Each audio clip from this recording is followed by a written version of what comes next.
Here's the thing I want to talk about today, why you probably shouldn't buy a 14 or 14 Plus and why you should buy something else entirely. How salacious, how controversial. The latest from Apple is finally here. I have the new iPhone sent straight from Tim. I'm very excited. I just think there's been too much movement, too much distance between the Pro model and the standard model. First, let's talk about the 14. I got it in the new blue color. New reports are indicating that the Pro and the Pro Max make up to 80% of the pre-orders. The expensive phones, everybody's ordering them and skipping the standard iPhone 14. Ming-Chi Kuo has stated Apple's product segmentation strategy for standard models fails this year. Pre-orders for iPhone 14 and 14 Plus worse than iPhone SE 3 and iPhone 13 mini. Let's discuss why that might be the case. So obviously, if you watched Apple's presentation, then you recognize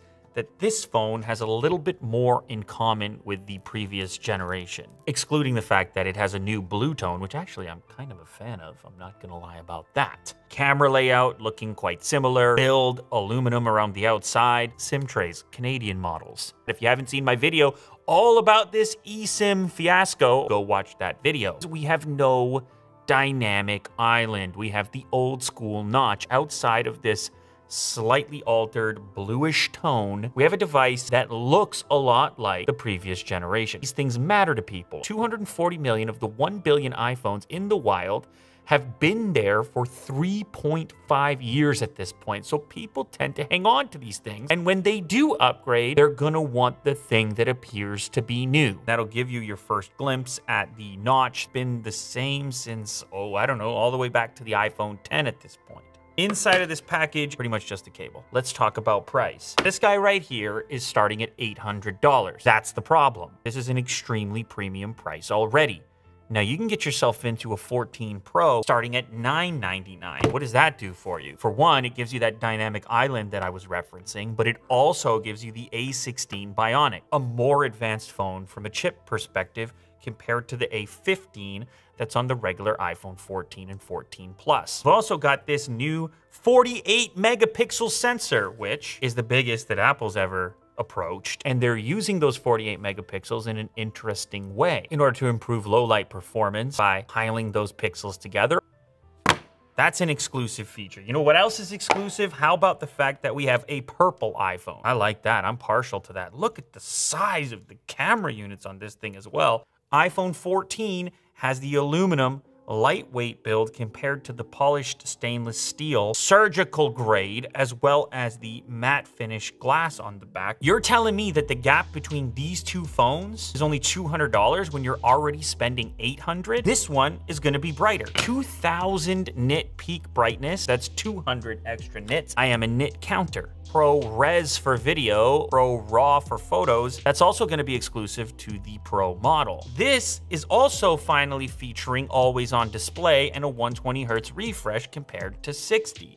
$200 difference? There's your first look at the dynamic island where they took an eyesore and they turned it into an interactive element. People have made all kinds of jokes about it. It's innovative. Granted, when you are watching video, it could act as a bit of a distraction. Apple has differentiated a product from a software experience perspective. You have an entirely new interaction point, like a dynamic island, that doesn't exist on the standard model. So now people who upgrade to the Pro version are actually interacting with their phone a little bit differently. There's our first impression of dynamic island expansion. This looks really good in studio. I have seen some images out in direct sunlight where you can kind of spot the actual camera cutout versus the on-screen elements, which are activated pixels that are capable of expansion. But in that little animation right there, that thing was smooth and that was pretty cool. I'm also spotting the SOS, a little icon up there near the Wi-Fi indicator. eSIM becoming part of the setup process. You can transfer your phone number from a nearby iPhone or scan another QR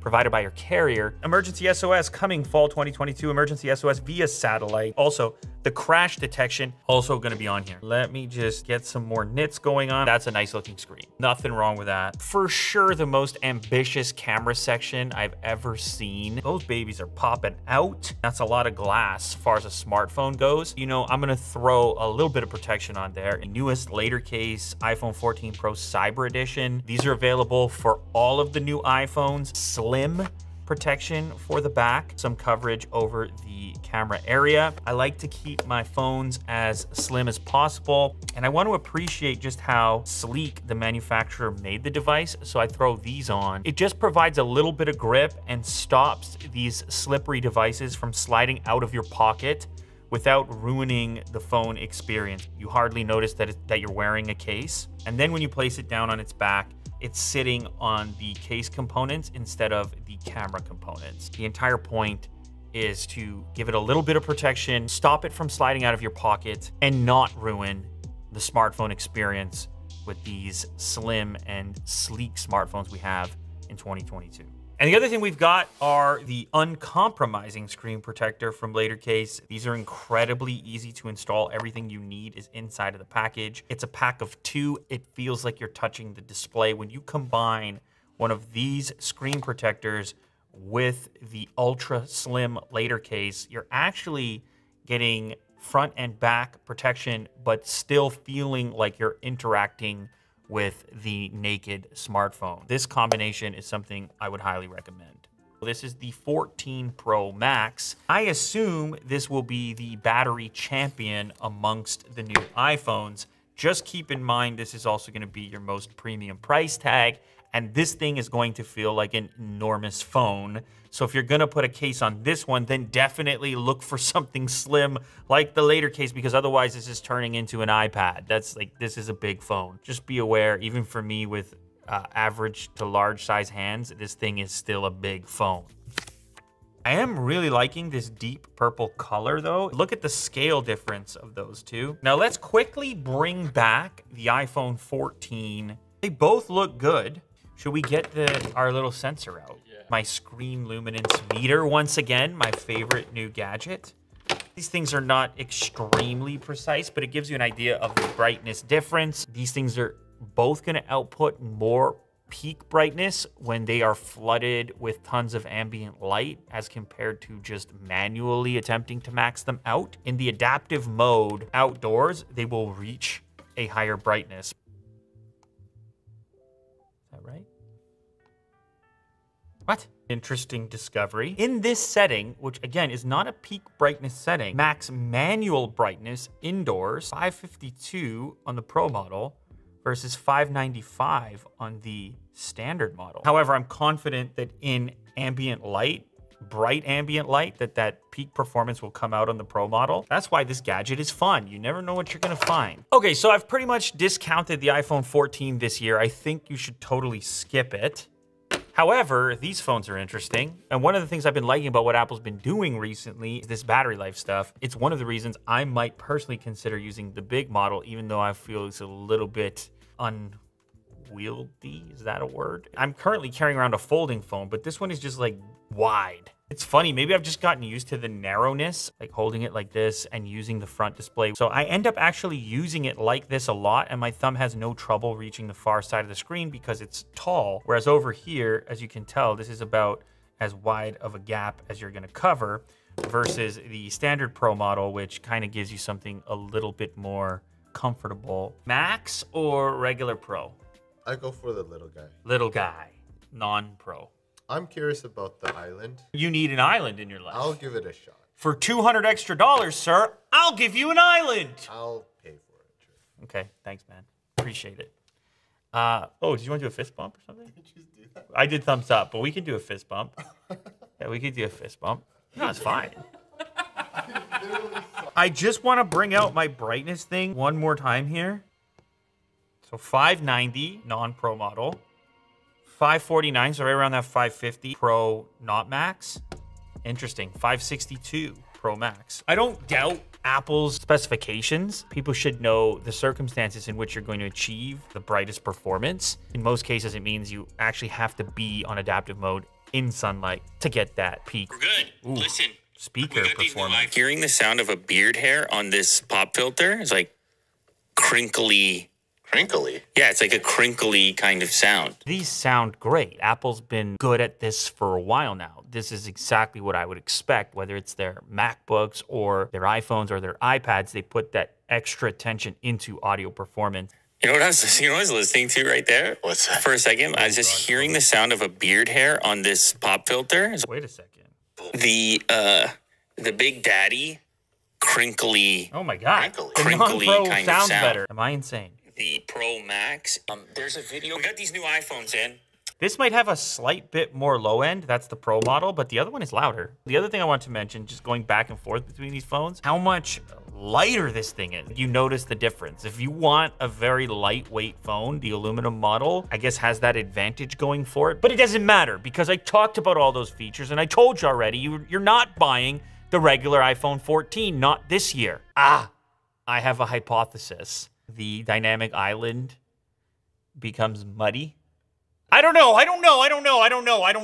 Pure speculation. I'm just throwing things out there right now as to why I got a higher reading on the regular iPhone. These are the better displays. I know for a fact. So like brightness and the brightness reading on the manual setting here in the studio isn't telling you very much.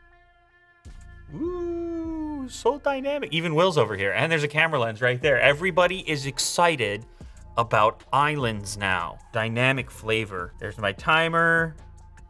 There's my music. There's my timer.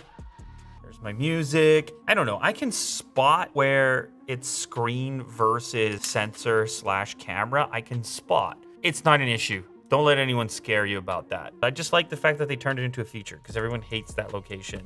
No, it's not better for video. It's kind of distracting for video, but how big of a distraction is that versus the rest of the time that you're staring at some sort of hole punch? Apple didn't want to do the under display camera because they're still not as good. So this is kind of an interesting stopgap, and it's certainly an improvement over just having a notch there.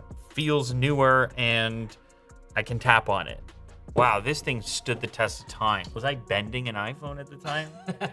Bam, too late. Can we just get rid of it? 2x, woo! 3x, we keep going. 0.5 ultra wide. My finger's in the frame. It's not as good, I don't think, as the remainder of the cameras, but that's okay. It's usable, and I love anything ultra wide. Ooh, that one on the other hand, that 3x. Ooh, we're living life. Obviously, same to be said here on our initial zoom, and then the main shot is the best of the bunch. Lovely stuff. They're doing things that are good. I want 60 frames of 4K, and I want some smoothness. Action mode knocks me back to 2.8K. This is a video sample. Will, do you want to wave and say hi? Yo. Oh, he says yo instead of hi. Are you zooming in? Don't do that. Yeah, so this is, I guess, this is going to be our smooth. The audio that you are hearing is also via the phone. 2.8K, 60 frames per second. Look at the way the autofocus smoothly adjusts. Where's our minimum focusing distance? There it is.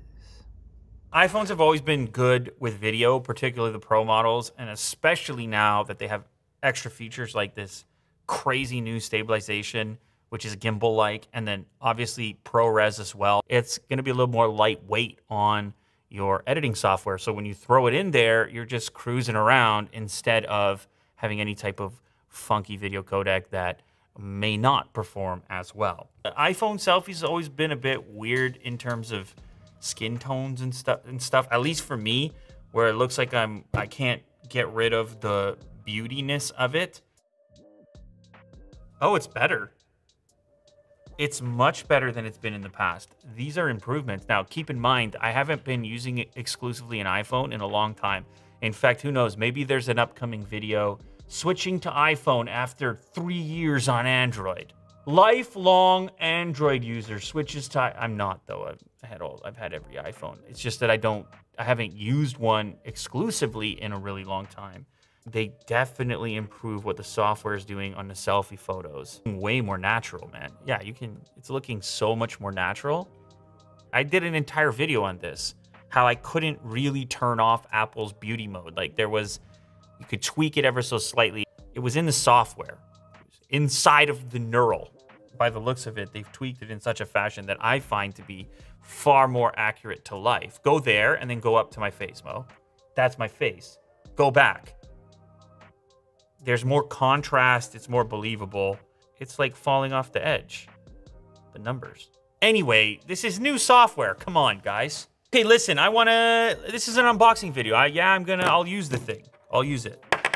There's nothing really exciting about the regular model. I guess it's for somebody who wants a light iPhone, or somebody who doesn't like change and likes to upgrade to a new phone while it feels almost exactly like the previous generation, who needs these islands anyway. But that's not you, because you're a tech enthusiast. You're watching this channel and you're watching all types of tech videos here on YouTube. So you probably already knew that this is the one to skip this year. And it's never been more clear. This year, that $200 difference actually gives you quite a difference on the spec sheet. The Pro has the dynamic island. It has the A16 Bionic. It has a 48 megapixel sensor instead of 12. It's made of stainless steel instead of aluminum. The screen theoretically is brighter, although I didn't have that finding here today in the studio setting with the max manual brightness. You can shoot ProRes and ProRAW on the Pro model, plus you've got 23 hours of battery life. I'm not talking about the Max model, and that's coming via Apple, and that test is for watching video. That's compared to 20 hours on the regular iPhone 14. You have the always-on display and the 120 hertz refresh. That's all for $200 more when you're already spending $800. I can very easily say that you should skip this one this year, and if you're in the market and you're already at $800 for a new iPhone and you don't upgrade that frequently, like a lot of people, you wait 3 years, then I would suggest you go for the Pro model. There's not too many reasons to go for this one, so you can go ahead and skip it. Just keep in mind, if you go Max for ultimate brightness and multimedia enjoyment, you're dealing with a pretty substantial beast.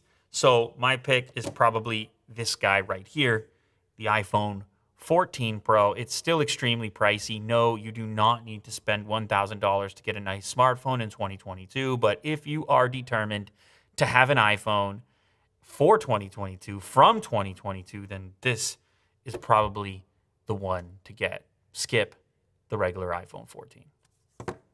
And get a later case as well when you finally get it. Get one of these. Give it a shot. Give it a try. You might never go back to a regular case, which is bulky and fat.